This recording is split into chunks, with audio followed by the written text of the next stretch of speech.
So last night was the Gazy, so let's go through all the winners and how much points they got in that voting system. Also shout out to Olgan for providing all the votes and all this other stuff, going through it on Twitter. Fantastic man. Let's start off with the big one. Bryce Cotton MVP. We also saw that coming. He had 119 of the votes. Kendrick Davis came second and Matt Hurt came third. This is what we were kind of expecting. Bryce Cotton, fifth MVP. Undoubtedly the greatest import to ever play in the NBL, and arguably a top 3 player in the NBL histories, of course. Then we had the Coach of the Year. This was another no-brainer. Justin Tatum. He's been arguably the best. The Hawks have been the best team all season long, finishing at top by 1 or 2 wins.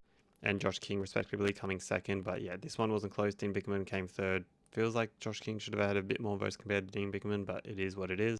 Now it's time for DPOY. The first one that is kind of question. I mean, not really. It's Shea Ely is arguably the best perimeter defender in the league, but I do think Wani deserved a bit more love. It probably should have been closer, and Will Magnay probably should not have been in the top 3. Should have been Xavier Cooks.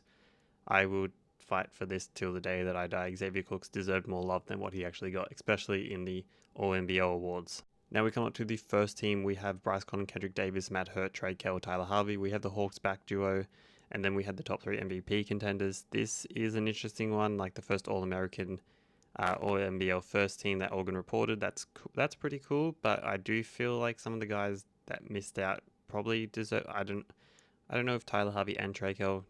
I mean, they both deserved it. It was hard to pick which one deserved, so I guess it does make sense that both of them made it. But when it comes down to the votes, Cotton had 54, Davis had 52, Hurt had 53, Trey Kell had 47, and Tyler Harvey had 38. Then we get to the second team. Tyler Harvey made it into the first team by 1 vote. Casey Prather had 37 votes. So the second team is Casey Prather, Chris Goulding, Montrezl Harrell, Sam Froling, Xavier Cook. My other gripe with this is the fact that the 36ers have 2 NBL players, where teams from United, Wildcats, Kings, and the Southeast Melbourne Phoenix only had 1. So you had the 2nd to 5th seed only have 1 player, but the 6th seed had 2. Kind of weird. I feel like Montrezl Harrell got it more name recognition because he did his defensive woes and the fact that he did miss a few games from suspension.